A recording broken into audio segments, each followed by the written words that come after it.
Welcome to Vendetta Sports Media. This is Eight Sided Freaks, and today we have a UFC pay-per-view preview. This is UFC 306 going down at the Las Vegas Sphere, headlined by Sean O'Malley and Merab Dvalishvili, with another title fight between Alexa Grasso and Valentina Shevchenko in the co-main. So we've got some big fights at the top of this card, and it's going down at the Sphere, and it is the first live sporting event to take place at the Sphere. NHL draft was there. That's obviously not live sports. It is sports related, but they're actually doing the competition in the Sphere. So that is a twist on this whole venue. And for a UFC event, we have not seen anything like that before. So it's a unique card to say the least. And that gives us a decent amount here to discuss. And if we have time at the end, we're also going to talk about last week's card, Gilbert Burns versus Sean Brady. We'll see how much time we have left at the end of the episode for that. So to start it off, I want to get your guys' general thoughts about fighting at the Sphere. Not only the production of it, but the fact that it is a Mexican Independence Day event, and the fact that it's sponsored by Riyadh season, so they've got the old Saudi Arabia flair to it as well. A lot of things going on at once here. Anthony, you want to lead us off on how you're looking at UFC 306 from all these different unique aspects that we really don't see on a week-to-week or month-to-month basis? Exactly that. I think the fact that everyone was going to be excited for a pay-per-view in general, and then obviously a Sean O'Malley pay-per-view or two belt fights too on this, which I don't think we've had in a while. I would wonder what the last one was, but then yeah, and then even on top of that, just adding it feels like they keep adding multiple like unique things. It is the Sphere. It started as Mexico independence, not it was gonna be more of a Mexican card, and then to Saudi Arabia influence and stuff like that. So I mean, there is a whole mix. There's a recipe in there with a bunch of different ingredients that hopefully could turn into just a fun night of fights and overall like a great card maybe. Yeah, and I mean, going off that, the Mexican independence card we had last year was completely unprompted and just kind of came out of nowhere. And that had some great fights and some really good entertainment. Was that at the Sphere or not at the Sphere, at the Apex? No, that was at T-Mobile It was a T-Mobile. Okay, I couldn't for a remember fight night. because yeah, it was a fight night. It was ESPN Plus, but we had a title fight. This time we have two title fights, and I don't know if the card's as deep, but it should still be one hell of a spectacle. And I'm sure they'll have the flair of the Mexican independence stuff on the Sphere screen, as well as probably some Saudi Arabian Riyadh Nights stuff as well. So I'm curious to see how they blend the two, because it seems like they're making it one big thing and not just a Mexican independence kind of night. Yeah, I don't really love the involvement of the Riyadh season because it does feel like we're just constantly pandering to that audience, which is why UFC 308 is such a stat card, and that's going down over in Abu Dhabi. Gets a little old to me, but I do like that since the theme of this card is Mexican independence, they didn't like jam 7 fighters from Russia on the card to really try to appeal to Riyadh season. They, as far as matchmaking goes, were heavy in involving Mexican fighters. I believe every fight has a Mexican fighter, except for Ortega versus Lopes, and that's one guy who's an American Mexican and another guy who lives in Mexico. So still connects there for both of those guys as well. So I like that aspect of the involvement, and I really don't know how this is going to go down with being at the Sphere, but I am very intrigued. I think this is, I don't want to say it's the most excited I've been for a card in a long time because that wouldn't be true.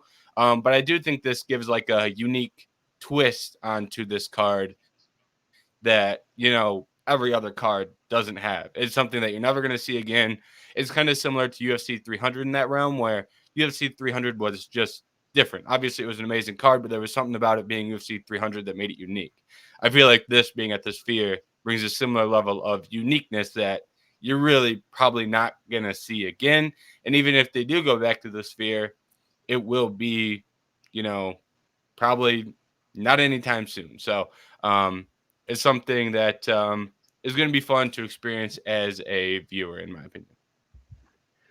I think too because I know there's probably some cancellations and some fights moved, but I think the card overall could have been a little bit better with a little higher fights on there.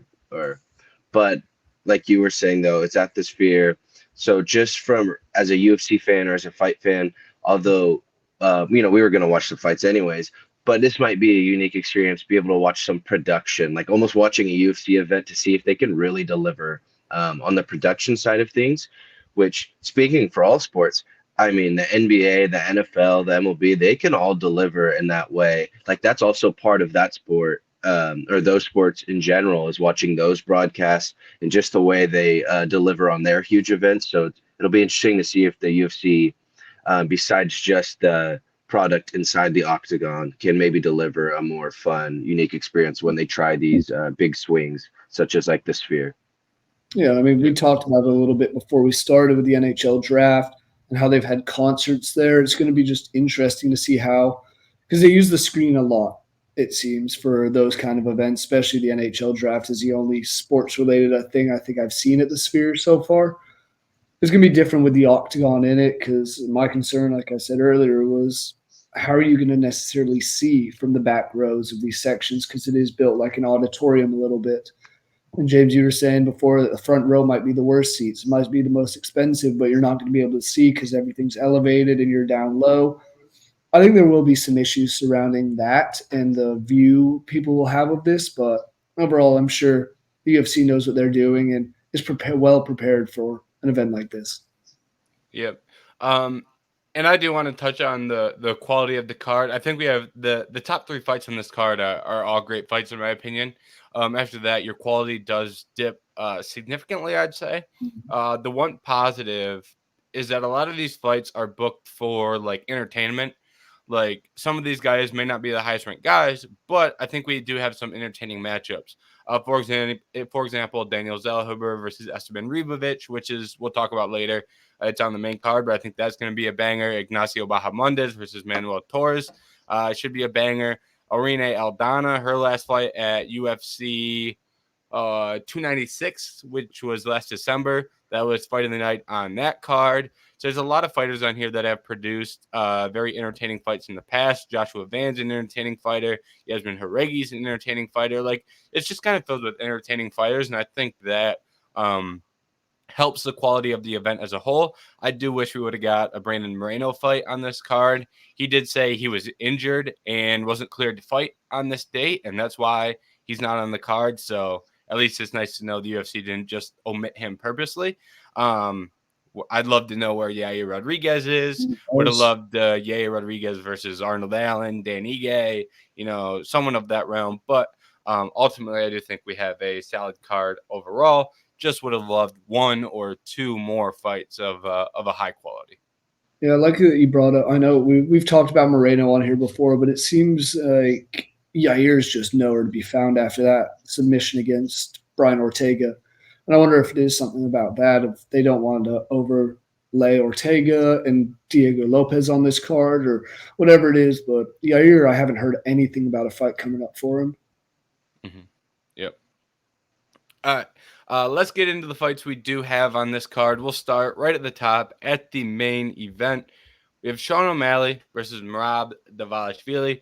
Sean O'Malley looking to defend his bantamweight title for the second time.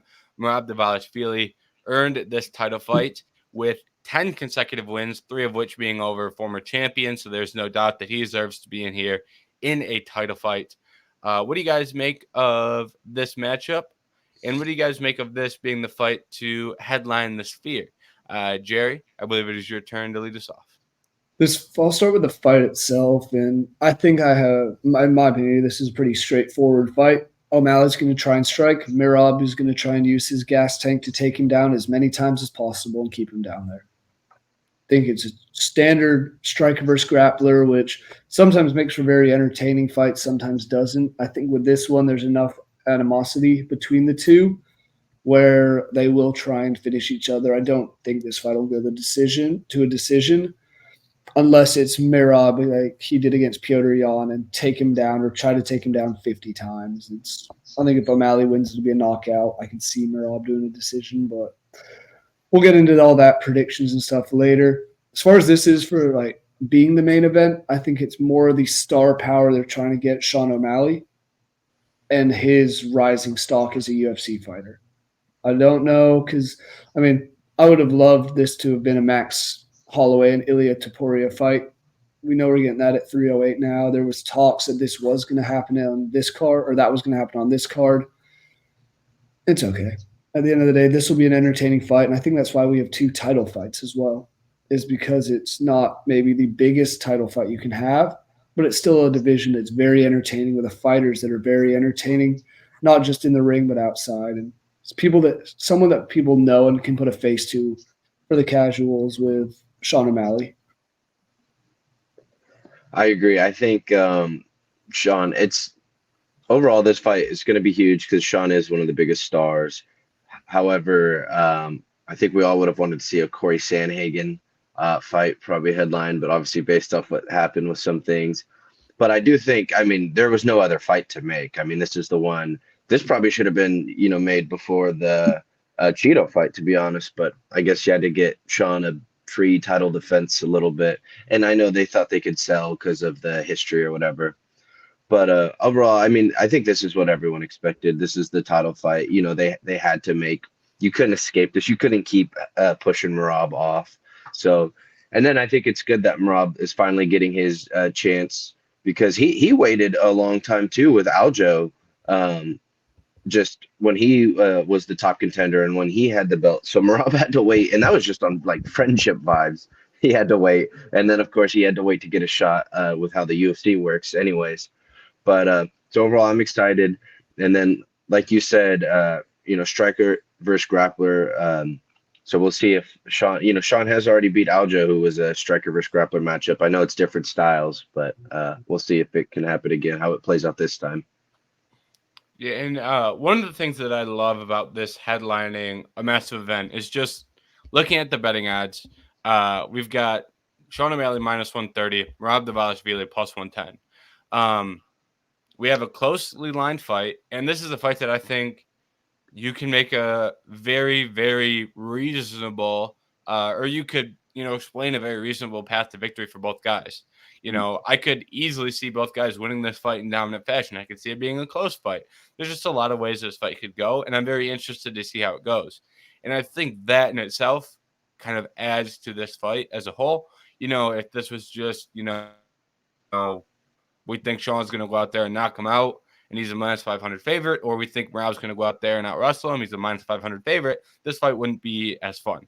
But there's a level of mystery, in my opinion, and a level of competitiveness that makes this worthy of headlining a big card. So that's something that I appreciate because, I'm someone who likes to look at fights and try and come up with a strong opinion one way or the other. And this is one that I have a hard time doing that with. So for me, that's something that I appreciate because, we see close fights every weekend, but in my opinion, this is one of the closer fights of the year in terms of purely trying to pick one side or the other, at least in my opinion. So that's something that I personally appreciate.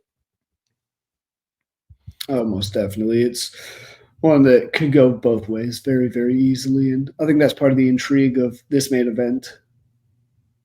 Yeah. And as far as predictions or maybe tools that you think are important to this fight, do either of you guys see something that stands out in this matchup that really pushes you to one side or the other? Anthony, if you have anything, you can lead off on this part. Yeah, like you said, I mean, it's a close fight. I probably think I tend to take the grappler, in the striker versus grappler. I think the wrestling's there, especially, watching Merab land takedown after takedown across all these different fights, all these different opponents too, different styles. But the 49 takedowns in one fight scares me a little bit. I'd say I would lean him. However, I'm still going to pick Sean, though, for the X factor. Like that Aljo knockout was insane. And so I think the counter striking And Sean and himself, we always talk about this, how good of a striker, or everyone talks about how good of a striker he is, but he has a good takedown defense, and he has a bit of a ground game. So it's not like it's gonna be completely one-way traffic. I think if he does get taken down, and stuff. So overall, but I do like the counter striking, maybe the knees on a bad shot, because it's not like if you shoot 49 times, they're not all great shots. Is the other thing too. I think Merab, as much as he's great cardio and is always and is a real grinder for those takedowns, they're not all like great shots. So I think that leaves him some opportunities for Sean to counter or land a significant strike. Oh yeah. And I mean, I think that also goes into the size difference between the two. I think Merab's 5'6", has like a 68-inch reach, while O'Malley is 72-inch and he's like 5'11" or 6 foot or right around there. That's a very big difference that for what you're saying, like off of what you're saying, Anthony, he could counter really quickly and keep him at distance. So if Merab can't get inside and get the takedowns, it's going to be a dangerous thing. And so we've seen before when he's gotten his takedowns, but he doesn't necessarily finish on the ground, and every round starts on the feet. So that's very, very beneficial to O'Malley. I think I'm leaning towards O'Malley. The more and more I think about this, coming into this week, I was thinking Merab's probably going to take him down and control him, but 2 of his last 3 wins are against guys who, in Jose Aldo, who we've talked about at altitude in Salt Lake City, was not anything remotely like what we've seen him in the past. Then he fought Henry Cejudo, who recently kind of trying to make a comeback. So those wins are good names, but not necessarily good caliber of fighters. Not saying, and then you look at O'Malley beating Aljo, beating Piotr Jan, who Merab also beat recently, and then Cheeto Vera, which that was one hell of a fight for him to get his first title defense. I think O'Malley's going to be a little too much and get the winning. I think he might get the finish as well. Yeah, so I agree with a lot of what you guys said. The one thing about Sean is that I think he's a great I think he's great at, when he is, the striker in a matchup, his counters and his speed make grapplers very hesitant. And that's what Sterling was. He was very hesitant to grapple in that matchup. And in turn, when he does eventually go to grapple, it's a little bit far out there. And Sean can land that shot. When you look at the Piotr Jan fight, Piotr Jan was able to have success with the hands, and that allowed him to land more takedowns because he was able to mix the 2 martial arts a little bit easier, and the takedowns were not as telegraphed. So in this fight, I think Merab is going to have to land strikes on the feet if he wants to land takedowns. And kind of going off what Anthony, you said about the takedowns, he attempts 49 takedowns in the Jan fight, and tells you a couple things. One, like you said, not every shot's great. And another thing is he doesn't control much when he lands these shots. So I can really see Merab landing early takedowns, but this isn't a situation where he lands a takedown and there goes the round. I think that was much more likely against Sterling. If Merab lands a takedown, he has never been a guy that has really had sensational control. There's no reason that O'Malley can't get up. There's no reason O'Malley can't get up if he's taken down 3 or 4 times in a round and get up each time. And Jerry, like you said, Merab isn't out here finishing guys in the ground. So if Merab lands a takedown, that's not like, oh, O'Malley's about to get submitted. So that's not a concern either. But what my biggest concern is the pace. We didn't see Sean get tired against Cheeto, but that's a fight where he's cleanly winning and dominating. I think in a fight where he's getting taken down and it becomes a little bit of a brawl, I think he could get tired, and that's when Merab would be able to get more control once you get into that 3rd, 4th, and 5th round. So I'm leaning with Merab because of that cardio factor.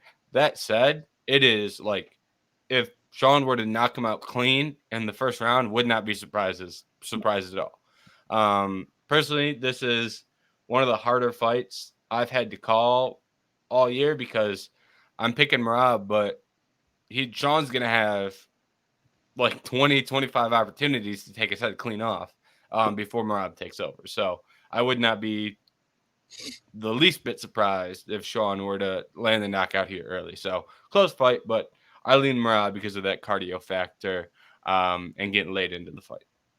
Well, that's funny too. Because one of my other points was going to be, which gives me some confidence, is because Sean has a good gas tank from what we've seen in his style, and his fights. However, yeah, there is no like, fight style that prepares you for like a Merab fighting style. So, your cardio could be great by all means, by every opponent you've ever fought. And then, yeah, eventually against Rob, especially if it's going that 5 rounds, I mean, you're gonna get drained. So I guess that's a good point. And I hate doing the whole, he needs a knockout early or it's over thing, because I still think he's a capable enough striker to be dangerous at all rounds.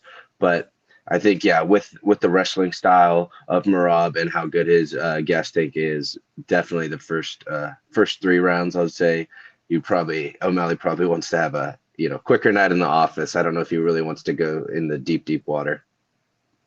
Oh yeah, and I mean, we saw him look better and better throughout, because that was one of my concerns with O'Malley early on when he was making his run, was all his fights were getting done early. It seemed he wasn't really showing much of a gas tank and going very far. It was always highlight reel stuff here and there. And when he did, he was just piecing guys up in a similar fashion. Not saying he was like Max Holloway, but same way, where he just wears the other guy down so much that he's not really using much gas at the end of the night.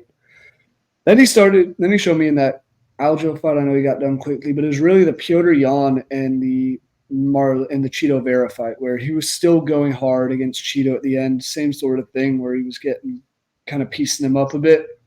But as Piotr Jan I wasn't expecting him to kind of look as good as he did going into that 3rd round and through that last round. But we'll see. Yep.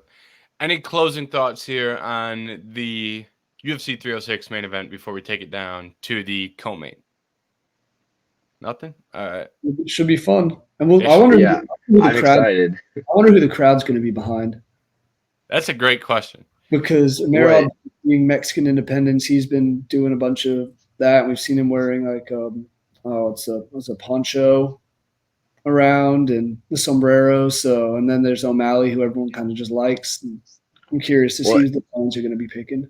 Isn't his daughter's Mexican too, right? Isn't his, I don't know if it's wife or girlfriend, but Sean had a running bit where he was saying his daughter's Mexican, so that means he has to be Mexican as well. That's how that works. So he's obviously taking the comical route with it, but both guys are leaning into the Mexican Independence Day aspect of this. So I do think it will be interesting to see how the crowd is kind of leaning when the fight actually tips off. All right. Co-main event. No questions about who the crowd is rooting for here. Alexa Grasso versus Valentina Shevchenko. Grasso is the only current Mexican champion taking on Valentina Shevchenko, one of the best women's fighters of all time. This is fight number 3. Fight number 1, we had an Alexa Grasso submission in round 4. Fight number 2, we had a draw with lots of controversy over how do you score, a 10-8, who wins round 4. A lot of controversy there. Some people thought Valentina deserved to win. Some people thought Alexa deserved to win. Regardless, ends in a draw. And now here we are for the 3rd time running this fight.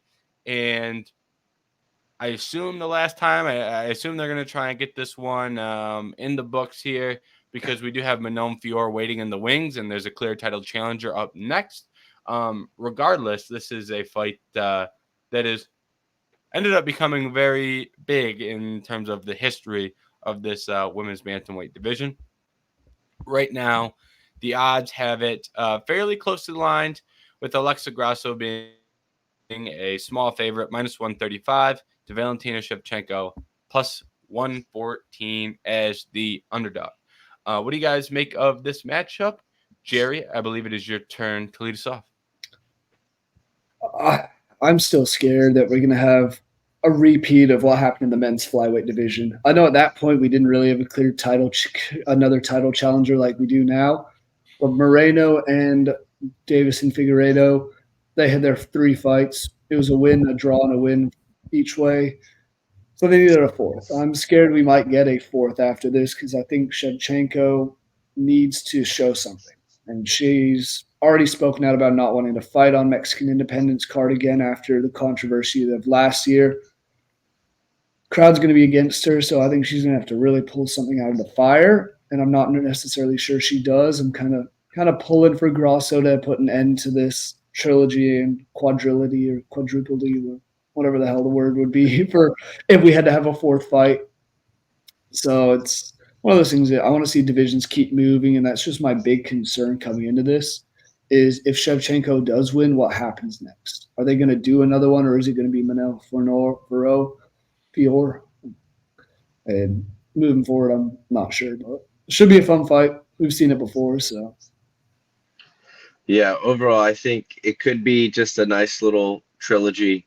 Hopefully, I'm hoping it is too. Like you said, nothing crazy happens. It was already a pretty wild upset in the first one. Of course, it's a draw in the second one. Just the way things work out. That was funny.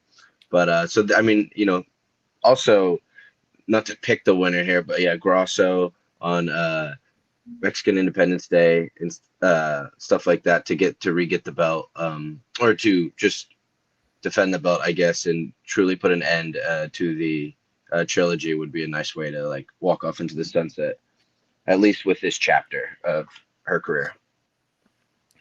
Yeah, and I think I'm definitely going to be rooting for Grasso here, and in my opinion, the way that Shevchenko has gone about this whole trilogy, I haven't really loved. In the first fight, she's basically calling it a fluke. And she was winning. She was up 2-1 going into the fourth round when she got submitted, but she chalked that one up to a fluke. She didn't chalk it up to, hey, I threw a stupid spinning, I think it was a spinning back fist, or it was maybe it was a spinning back kick. It was a spinning kick. It was a spinning kick, but, hasn't landed one all night, and now we're throwing it with our back up against the fence, and then you get your back taken, and you get choked out. And whose fault is that? Oh, it was a fluke. Then in the second fight, she loves to complain about how it shouldn't have been a 10-8 in round 5, but what she never says is, hey, I threw the dumbest head and arm throw you've ever seen in your whole entire life in a close round, and Alexa took my back, punched me in the head 50 times, and almost choked me out again. So, that's never came out of her mouth when her own mistakes is what caused that to be a 10-8. It's not like Alexa went out there and took her down. Valentina was trying to land a takedown. It's a sloppy head and arm throw that hasn't worked for her since she started fighting good fighters in this division. So maybe a little bit of self-responsibility in this one would be nice. And I think Grasso won the second fight anyways. We can talk all we want about the fifth round being a 10-8, but in my opinion, Grasso won, I think it was 2, 4, and 5. She won 2 and 5 really cleanly. Round 4 was a very, very, very close round. That's why I don't mind it being called a draw. But I scored that round for Grasso watching it live. And today when I rewatched the fight, I was very intently, watching it on rewatch, scoring it, and I thought she won it again on the rewatch. So I thought Grasso won that fight regardless of whether you think round 5 is a 10-8 or a 10-9. So that has kind of pushed me, it's kind of left a sore taste in my mouth regarding Valentina. Just I haven't loved the way that she's operated and spoke since this whole trilogy has been underway. Yeah, I mean, and it seems like they're just kind of dragging this on more and more. We had they were the two coaches of the Ultimate Fighter. Seems like they're trying to make it a rivalry, and it's just, to me, it feels like it's missing something. And I think it's that we're not hearing Grasso trash talking and all this back and forth. It's just more Valentina, like you're saying, James, just complaining about everything that's already happened and not the mistakes she made and focusing on that. I watched probably the first half of The Ultimate Fighter, and it never made me wish this fight was coming even quicker, unlike we've had with past seasons. See, McGregor Chandler was something, but that whole thing's a mess anyway. I said the Volkanovski and Brian Ortega, when they were coaching, that was intriguing. This wasn't intriguing, and I don't know if this fight's going to be very exciting. I think it could be very much a one-way battle. Don't know which way, but I could see it very much being one way or the other. Yeah, and one thing I'll add quickly before you go, Anthony, is when you say this rivalry is missing something, it's Alexa Grasso is too nice. That's what it is. Yeah. It's hard to spark up a rivalry when one side of the rivalry is nice every single time that she says something. So that's kind of why this one is, not as heated as other rivalries, because one side of it is polite and kind. Yeah. That's a good And point. for my thoughts on the actual fight, because I mean, it's tough. I think it's, they've both been competitive enough. I think, like you said, that first one, Valentina was definitely winning, heading into that fourth. But overall, I just think I'm going to also side with Grasso on this one. I think she was, losing the first one a little bit, was able to capitalize, get the win. And then the second one, even closer. Some, say she should have lost, and then it was ruled a draw. Some people, it was close, people thought she should have won. So I think based off like the trajectory of how those fights are going, I think there's it's well in the realm of possibilities that she could be winning this one handedly, not like pure domination, but go from kind of losing, capitalizing, a pretty close fight, to where in this third one, I think, to put a bow on it, she wins with no problems or no backlash from anyone thinking it was a robbery or anything. Although Valentina fans would probably call anything a robbery, but I think so. I'm excited. I am a little worried. She's also, like you were saying, Shevchenko keeps making mistakes. I'm sure Grasso would appreciate if Shevchenko were to make another huge mistake in this fight. She is getting older, so she's not as clean and crisp as she once was. Maybe is why these mistakes keep popping up in all these fights. But even without a huge, mess up from Shevchenko that Grasso seems to always capitalize on and make the most of, I think she still does have the skills to get it done, regardless of that. Yeah, I favor Grasso a lot in this matchup as well.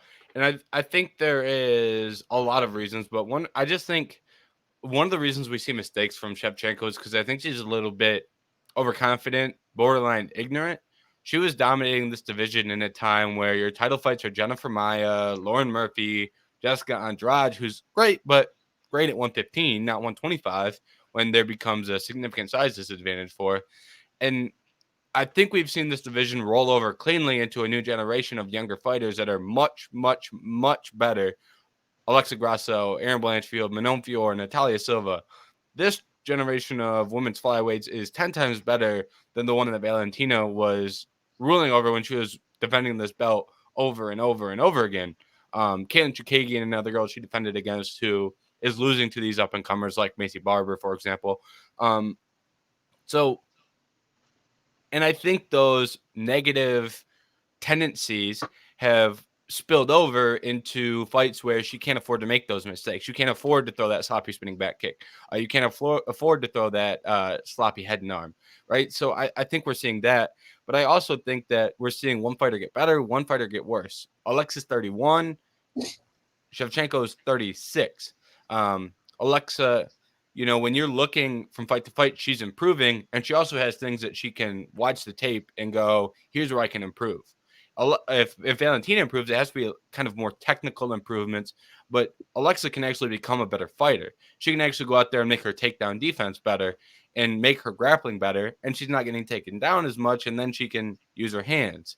And who's her grappling coach? Diego Lopes, who everybody loves and is the favorite in the next fight. So I just think there's a lot more that says Alexa is going to be the one that makes improvements. And you know what? Worst case scenario, Alexa is going to be, the fan favorite here, to where if there's close rounds, those judges may be swayed by the crowd reactions as well. That I don't think it comes down to that, but I think it very well could. So I'm going with Grasso here just from trajectory alone. I think she is improving, and these fights went from Shevchenko winning rounds clearly, to very close rounds. And in that whole time, while Grasso's been improving, she's also been the fighter with bigger moments. Got the sub in the first fight, got the knockdown in the second fight, and got the 10-8. Whether right or wrong, it was the most dominant round of that fight, that fifth round of the second fight. So a lot of things here push me towards the Grasso side. I'm curious, just because you're talking of trajectory and kind of what you're looking at in the future a bit. Is there any chance, say, Grasso wins this, gets a finish, or even a decision win, that we see Shevchenko maybe move up a division and go back to bantamweight? Because she fought there once against Nunez for the belt, and that's much more of an aging kind of division compared to the one she's in. Whereas you were saying, James, we have a whole load of up and coming talent in there. That's something I'm just thinking of. Like, do you guys think we could see her move up with a loss? I don't see why not. I think the speed advantage on her side of things at 135 would be absolutely ridiculous. I think she would struggle with the size of some of these girls. Kayla Harrison's massive. Some of these other girls are really big. We've seen girls cut down from 45 to 35, but her speed advantage would be massive. But staying at 125, you're now fighting Manon Fior. You're fighting Aaron Blanchfield. Like, it's just a tougher route to get to it's a tougher route than going up and fighting girls that are far less talented at 135. So I don't think it'd be a bad idea. That's why I was taking a look at the rankings, and there are some beatable names up there. Yeah. So you run into like Carl Hossa pretty quick when you look at those rankings, and Irina Aldana and Norma Dumont, and just a different level in between. I think 125 is the best women's weight class right now. Oh, agreed. Especially with everyone up and coming, and I mean the top 6 in that division are levels ahead of the top 6 in the other 2 women's divisions. Yep, I agree. All right. Moving to the next fight on the card. We teased it a little bit. Brian Ortega versus Diego Lopes. We're supposed to see this one at UFC 303. Lopes was coming in at short notice, got sick during the weight cut. Dan Ige steps in on hours' notice to fight.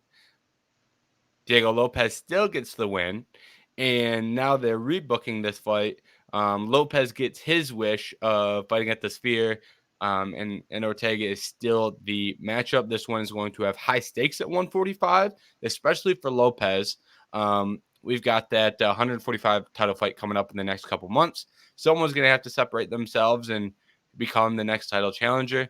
We've got a couple matchups. We've got Aljamain Sterling versus Movsar Abloyev, and then this matchup here. So this is crucial for one of these fighters to kind of separate themselves. Ortega has also teased to move to 155, so that's also out there as well. He probably wants to go up on an impressive win. So there's a lot at stakes here for both these guys. This matchup here, I believe, Anthony, it is your turn to lead us off, if I remember correctly. What do you make of this fight between Brian Ortega and Diego Lopes at featherweight? Well, I was going to say, I think it's funny because I'm assuming we covered this too before, the fight fell apart at the last second. Yep. And I think I'd have a lot of the same thoughts, but I don't know why that actually after his last fight, wanted to be clear, or was it Danny Ige? Yeah. Yep. After, he got a win, and that's a good high level opponent. Like we always say, he gatekeeper-esque, but if you beat him, the real deal and stuff like that. But the way as like world beater as he looked, it actually gives me more confidence for Ortega a little bit, that Ige fight. So that's just an interesting first thought I have, is the fight might even be, because I was pretty split, but definitely leaning Lopes a little bit. But now even after that Ige fight, maybe I have more confidence in Ortega. And Ortega didn't even do anything. It hasn't, his problems are still his problems, but that's just a first impression I have. Yeah, I mean, my concern with that fight, and this one's also 3 rounds, so it might not be the biggest deal, but it looked like the Lopes won the first 2 rounds very convincingly and then started to gas out a bit. He started to look tired against Ige, which is crazy considering Ige hadn't really been in much of a training camp. Yeah, I guess, didn't he have a fight a month later scheduled originally? Yeah, he was supposed to fight at UFC Denver, I believe, which was so shortly after. He wasn't coming off the couch, but he took it on. He did take it on hour's notice. He was on the couch watching the card when he got the call. Yeah, so it's one that you weren't prepared for, and the fact that I think had that fight been 5 rounds, I think Ige actually might have won that fight. So he just looked much better, and that is a slight concern here because we've seen Ortega with the much better gas tank in the past. He fights 5-round fights all the time, it seems. And he's coming off a nice win against another, I guess, a Mexican fighter in Yair Rodriguez. Coming back off the injury, he looked really, really good in that fight against Yair. I'm still concerned, like you brought up earlier, with the last when they were meant to fight originally. Maybe he is thinking ahead too much about moving up to 155, and this is a dangerous opponent in Diego Lopes who to be looking ahead against. Yeah. So there are two things that really stand out for what both of you guys said that I agree with both of them. Jerry, you were talking about how if it's a 5-round fight, you think Ige would have won. I thought Ige was going to finish him in the 3rd round. Like, I think he wins a 5-round fight. I thought he was going to pull ahead in the last 2 minutes and 30 seconds of that round, or the 3rd round of that fight. I thought he was going to get the finish. And then I also, watched that Ige. I picked Ortega originally in the first fight, and then I watched I watched Lopes versus Ige, and I thought, I think this isn't a bad fight for Ige or for Ortega after all. Like I'm picking Ortega again. So I agree with both of those things. Ultimately, Ortega has a sensational chin. I think he's only been finished once in the UFC, and it was a doctor stoppage against Max Holloway, I believe, in between the 4th and 5th round. And I don't think he it was that he was credited with a TKO loss in that one, and then when he injured himself again against Yair. Yeah. With the shoulder. Yeah. That's a bigger concern to me, actually, in terms of Ortega getting stopped, is Lopes just pulls on a joint and it pops out. Like, to me, I think that's more likely than Lopes hitting him on the chin and knocking him out. And I really respect Brian Ortega's toughness and his chin. So I think Lopes is going to throw hard for this first round. And if he can't knock out Ortega, or he doesn't take him down and submit him, I see a pretty clear path for Ortega to go out there and win with top time in rounds 2 and 3. So I'm picking Ortega here just based off the cardio edge, and I guess also a chin edge as well. I don't think he gets knocked out, and then I think that leads to him getting on top in rounds 2 and 3.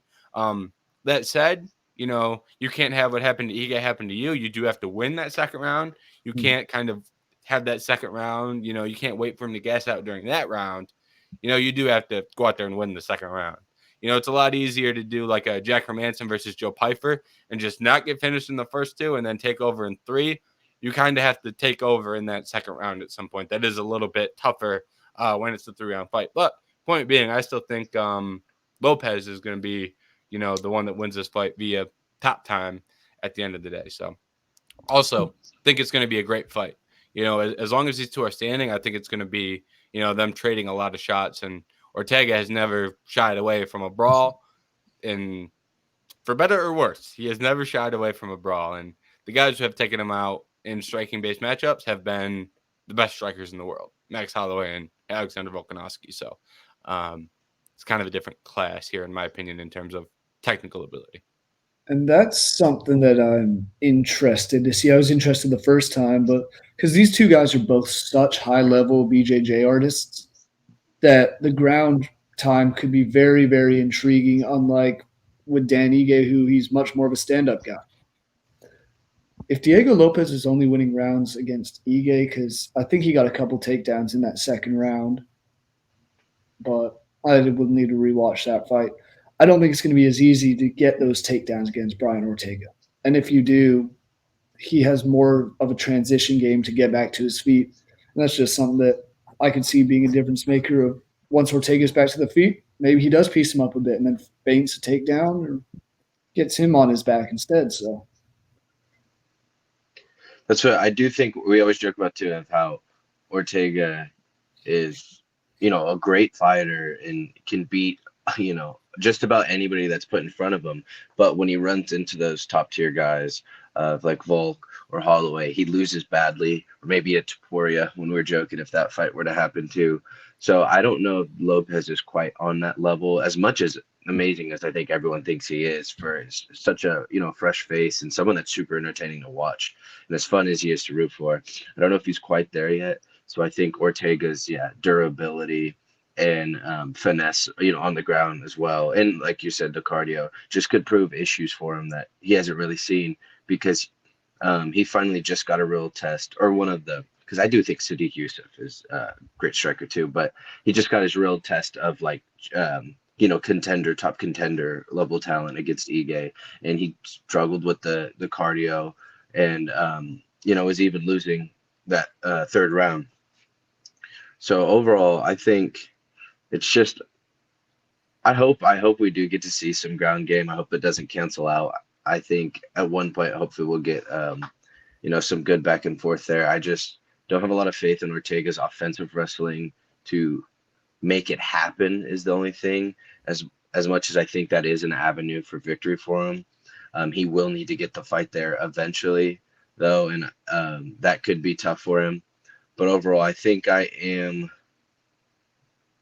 pretty split. I think I am gonna lean Ortega though. Kind of think with what you were saying more, James, more than Diego picking him apart the whole time and landing that knockout, because I just don't know if unless Ortega gets floored, but I'm not gonna count on that. So yeah, if Ortega gets floored, all credit to Diego Lopes. Yeah. Nobody's done that. So, but one thing that I do think is possible is I do think it's possible that Diego Lopes is content playing jiu-jitsu off his back, which could open up methods for Ortega to land that takedown. If Ortega goes single leg, there's a chance that Lopes decides, well, I'm going to try and roll for a ghillie. I'm going to try and get this arm bar. And it starts attacking submissions off his back. And I do think Ortega is good enough in the jiu-jitsu to survive and then get top position. I do think that is one route that makes it a little bit easier for him to get takedowns than just going out there and straight getting a takedown. I do think that is a possibility. And so that's one more reason I like I like Ortega. And back on the Lopes side, one thing that I think in this matchup is I think it's a little bit of a tougher matchup. I do think Ortega is one of the guys who he can't hit and drop, and he's also one of the guys he can't just grab and submit. So I do think those two things make Ortega a little bit of a tougher matchup for Lopes than some of these other guys ranked in the top 5, top 10 of the featherweight division. All right, now did anyone else have anything before we close down on this one? I did want to say real quick, kind of like you just said, it's funny because Ortega has his flaws as a fighter, whether that be his lack of striking. Although I do think he does improve, and he has been improving. He took that long time off. He has his flaws as a fighter, whether that be his offensive wrestling to use his phenomenal jiu-jitsu or get in a position to, or whether that be his striking needing to improve. But like you said, Lopes doesn't have an easy path to victory because he might not knock him out, and he can't just wrap up that submission, take him down. It's like, and then when you go back, you see the people that actually beat Ortega, and it's Volk and Holloway, and it's just such the elite level class. It just makes it hard to pick against Ortega. Yep, yeah, I agree. Even Lopez's one loss in the UFC was to Movsar Evloev, and I know he's making a push now, but it still doesn't seem the same caliber of opponent as Ortega or Volk or Holloway. Mm-hmm. All right. Next fight on the card, we take a little bit of a dip in quality, but I do think this will be an entertaining fight. We have Daniel Zellhuber versus Esteban Ribovics. These guys are both entertaining lightweight prospects. I believe they're both on the younger side. Zellhuber 15-1, Ribovics 13-1. Ribovics is coming off a first minute knockout over Terrence McKinney, where he head kicked him and sent him to the shadow realm. Legit stuff. Daniel Zellhuber coming off a decision win over Francisco Prado. And that was also a impressive performance. I like Prado more than the average person, so I'm probably, a little bit more impressed by that one than most people. But Zellhuber, 3-1 in the UFC, 25 years old. Ribovics, 28 years old, 2-1 in the UFC. I think this is a spot where the UFC is setting up one of these guys to become a big star in a big night, and they're going to see which guy kind of takes advantage of that opportunity. I kind of feel like that's the matchup we're getting here. Jerry, I believe it's your turn to lead us off. What do you make of this lightweight fight on this main card? I mean, I think this could be a fight of the night. If it wasn't for the quality of fighters in the upper third or in the 3 fights we've just talked about, could very well be up there because I think we're going to see a nasty finish one way or another. some really good exchanges. And hey, thing with Zellhuber is he fought at on the Mexico City card this February. He fought at the UFC, the last one for Mexican Independence Day. He's becoming a staple Mexican fighter of the UFC, and this is one where he's on the main card. People are going to tune in to watch his fight as well as the ones after him. He can make a huge name for himself. I'm not saying that Ribovics can't, but Ribovics is coming in off that nasty knockout, and I just think there's going to be a little more around Zellhuber, and it's going to be. I don't know which way I'm leaning. I'm just leaning towards a finish. I think probably in the first round I could see it, but I just think this will be a fun fight. I agree. I think I want to say I saw the Zellhuber when he submitted was it Gygos or Yeah. and so that would think that was my first introduction to him, and then that second fight I know James had hyped it up too against was it Prado? Mm-hmm. Yeah. Francisco Prado, and so I was super entertained in that fight. I thought it was a great fight overall and stuff, and so I liked what I saw there. And then that was my first time watching Esteban. It was then that Terrence McKinney knockout, and so I don't have much to say. I'm excited, like you guys said. I think this should be a fun fight. It has part of the night potential. I am siding with Zellhuber just because I've seen him more. And obviously he got the submission, but I've seen the striking more. He's been in there in the octagon longer, and I like what I saw in the striking matchups that he's fought compared to Ribovics. I mean, obviously he has that KO power, that highlight reel, but Terrence McKinney also likes getting knocked out a little bit, or at least he doesn't avoid danger. I'll say, I guess, was the nicer way to say that. So so far, I think from what I've seen from these two, I think I'll probably side with Zellhuber and just the cleaner striking a little bit. Yeah, I think this is going to be a great fight. I think it's going to come down to Zellhuber using his jab and length. Great jab, busted up Prado pretty good with that jab. If he's landing that jab consistently, probably wins the fight. Esteban Ribovics is going to have to close the distance and try and take his head off. I think that's something he can do. Prado almost did it. Had a great first round. He just couldn't really keep up with the pace needed to continue to do it. I think Ribovics has a better shot to do that for 3 rounds when Prado was only able to do it for 1 round. So I'm leaving in Ribovics here. I'll be honest, I have not watched tape for this fight yet. I've only taped the first 3, so I'm not going to be stamping Ribovics yet. I'll watch a couple fights for each guys before I write the preview and make a final pick. But right now, just from what I know from these guys coming into this, I really like Ribovics, and I'm probably going to pick him to win this fight. And that'd be another dog on this card that I've already picked. I think I've picked 3 of the 4 dogs so far. So maybe a decent night for underdog bettors out there. But betting odds, I forgot the betting odds on the last 2.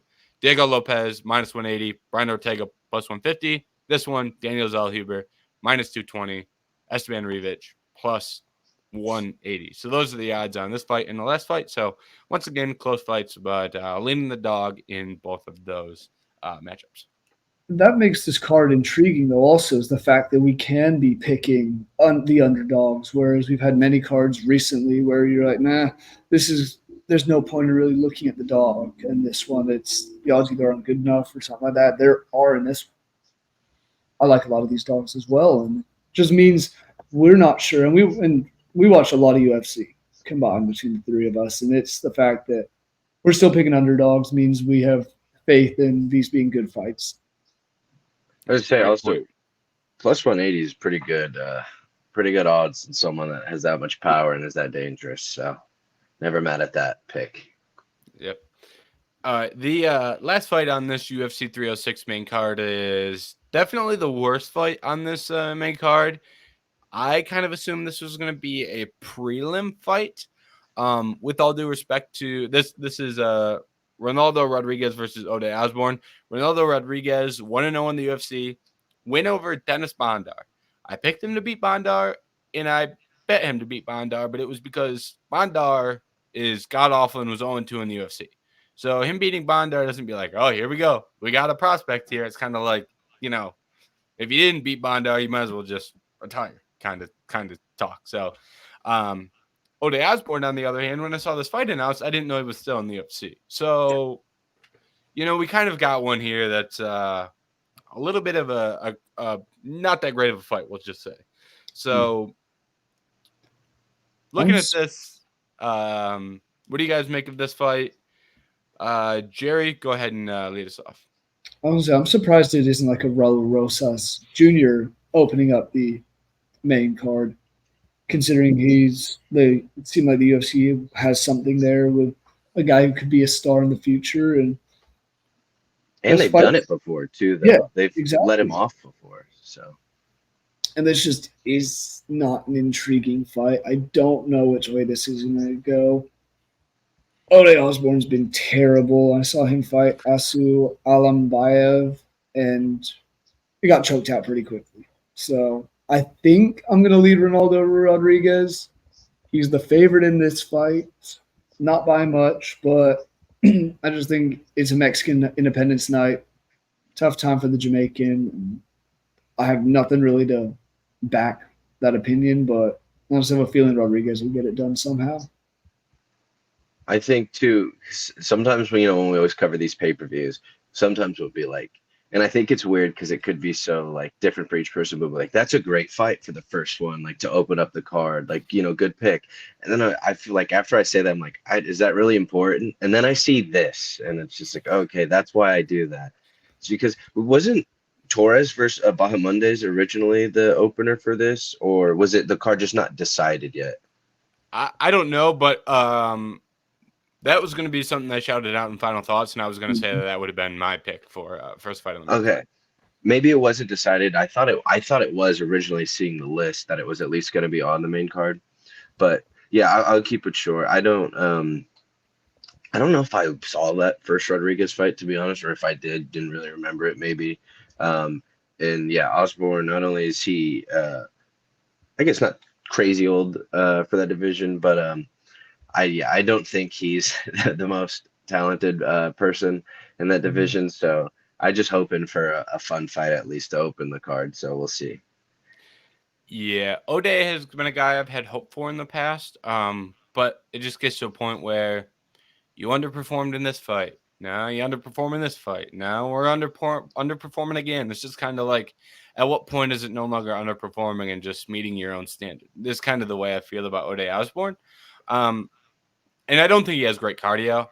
And I think Rodriguez is, type of guy to go out there, lose the first round pretty cleanly, and then win in round 2 or 3 when Ode gets a little tired.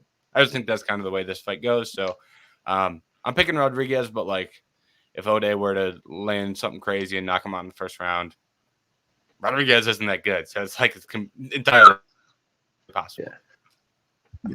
I did want to say too, real quick, back like you said, when you had hope, that Ode Manel Cop fight in 2021, I was all there for that. I was really excited. In 2024, I'm not there anymore.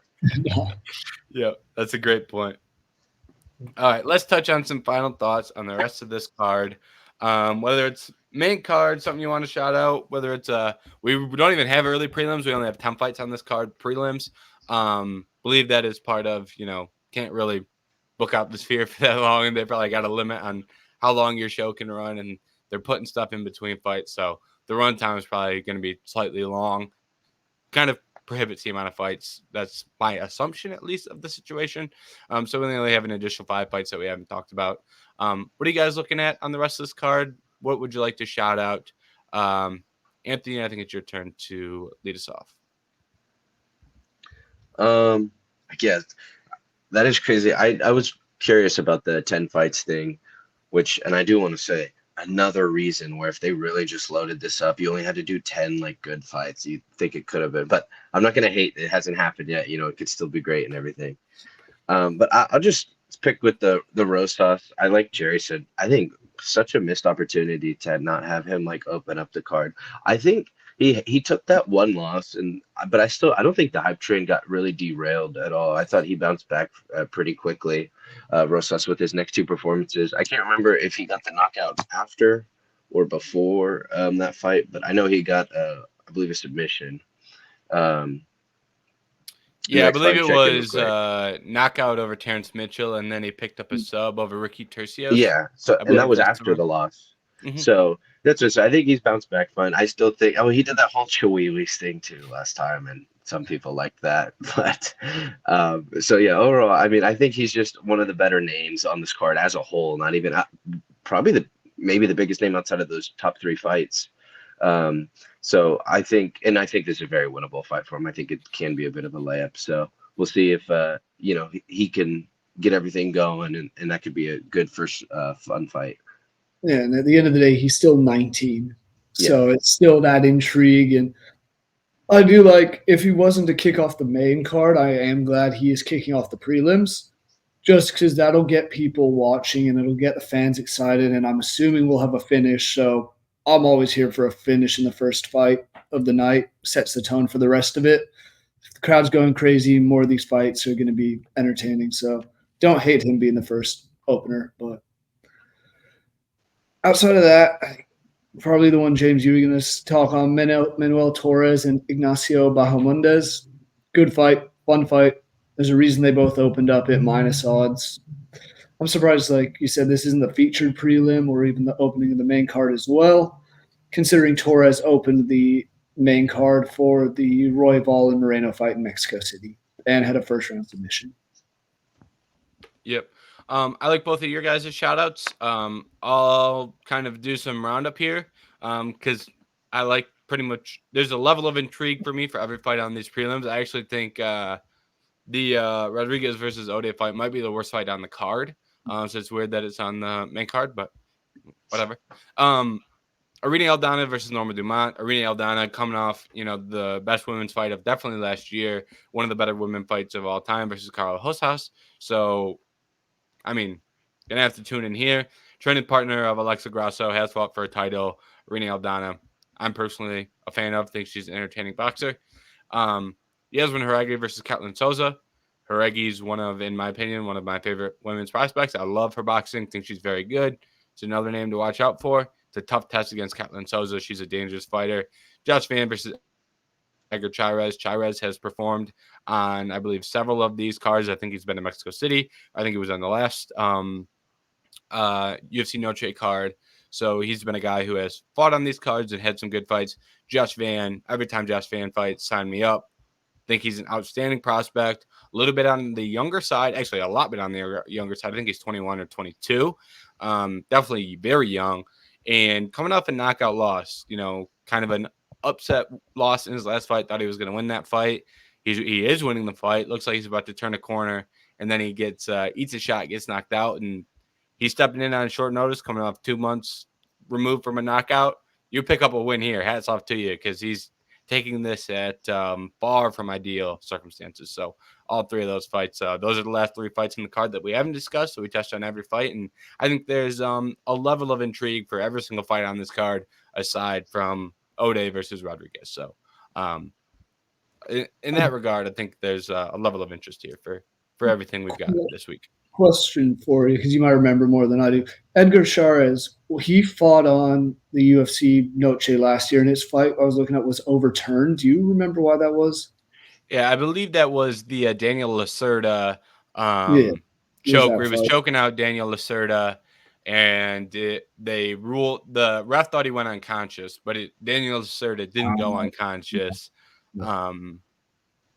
So they overturned it afterwards because he drops his arm and the ref thought it went limp, didn't really go limp. So that was. I'll also say the one other fighter we're missing on this card of a Mexican American is where's Tracy Cortez with a Brian Ortega card.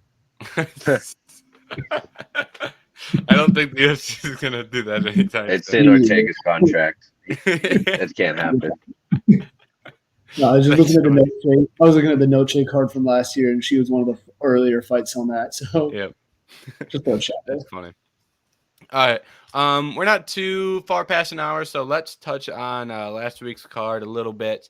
We don't have to go too in depth, but I do want to get your guys' thoughts on this main event between Sean Brady and Gilbert Burns because this was a a pretty important fight for that division.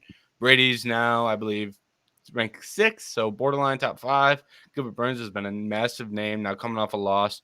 Jerry, I think it's your turn to lead us off. Do you have any thoughts on that main event last week, whether it's anything for Brady or Burns, either side of that? Whether it's the fight itself, who you think they should fight next? Anything. I watched it a little sporadically. I was at work, so I was watching like minute by minute at times. So can't say I saw the whole thing through. I would have liked to go back and watch it, but from what I did see, Sean Brady looked much better. It's kind of sad. Gilbert Burns is definitely on a massive decline. I don't know who I want to see him fight next. Maybe a guy like Wonder Boy or someone else. Maybe if you want to see Michael Venom Page try and move up the division, that's the kind of fight that you can throw. I just don't know what's next for Burns. Whereas Brady, giving him against any of the top 5 or 6, I think that he's earned his shot after beating Burns. There's a reason Burns has been around in this top half for so long, and a reason he's fought for the belt before. Don't think he necessarily deserves the likes of Kamaru Usman yet, but maybe a Jack Della Maddalena, if he's not fighting anyone, do that for a top contender spot, or him and Leon Edwards after Leon's loss, something like that. There's a lot more options, I think, with Sean Brady in terms of fights that intrigue me and that stand out than I have with Gilbert Burns. That was kind of the one fight I didn't get to fully watch. I watched it in parts, but yeah, he looked real good. It's that Bilal knockout is getting more and more wild a little bit, just that it happened, that because he looked really good with the wrestling, with the striking. I know he called out top 5. He said he just wanted a fight in the top 5. So I like that Leon matchup too. Or if anything, he said if he's not gonna get top 5, then fine, he'll fight Ian Gary. So I'm there for both of those. Like you said, I think he's proven enough, because I was lower on Sean Brady when he was doing his whole rise up. So I think he's finally. I'm excited for his next fight, whoever he fights. Yeah, I think his hands looked pretty good. I think he's a much better offensive striker than given credit for. Defensively, it's a little sketchy. He got hit a couple times in that fight. Got hit against Bilal, obviously. But I think he did some things here. He landed some takedowns and got some top control time. Not a ton, but like, who takes down Gilbert Burns and gets top control time? Hamzat Chimaev didn't. So like, that in itself, I think, is impressive. I would probably pick the Ian Gary fight. That'd be the way I approach that. And then you can do like a Jack Della versus Leon. You can do a Jack Della versus Usman. Give Shavkat the title fight. So that's kind of the way that I would kind of sort out that portion of welterweight right now. Burns, I thought, just didn't look the same. I don't really know how to put words to it, but that's not as good of a fighter as the guy that fought JDM.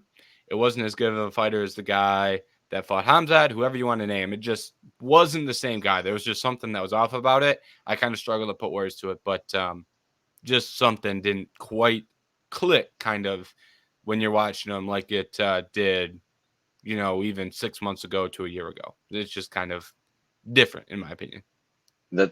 I always think of Masvidal when he was retiring, because he's still doing a lot of the same stuff. It's just not at the same level. And he said, sometimes your favorite pitcher just loses that fastball, or your basketball player doesn't have that jumper anymore. It's just like all the ingredients are still there and everything, and you see like semblance of like what they once was, but it's just not the same. Mm-hmm. Yep, I think that's a great way to put it. All right, before we close this down, did you guys have any other thoughts on any fight on the UFC, last week's UFC card before we shut it down? Anthony, I know you mentioned Natalia Silva earlier, so we can have you lead this one off as well. Yeah, so I'll start it off first with real quick. Matthew, the Schnell, Christopher Schnell, he retired. I just wanted to say that man had entertaining fights every time he was in the octagon. Fun. It's tough to say great career. Had a lot of losses, but he was obsessed with having fun fights. Unfortunately, he would just lose a lot of them. But overall, that was one of my flyweights that I would always watch a fight when he was on it. And then the other thing I would say, and I'll kind of leave it up to you guys to go in more. I thought Natalia Silva looked amazing. I think I had seen her fight before, but I've really got to sit down and watch this one. And obviously, Andrade, however, does open the door to where you can have an amazing performance against her, just because she's pretty tough and very hittable.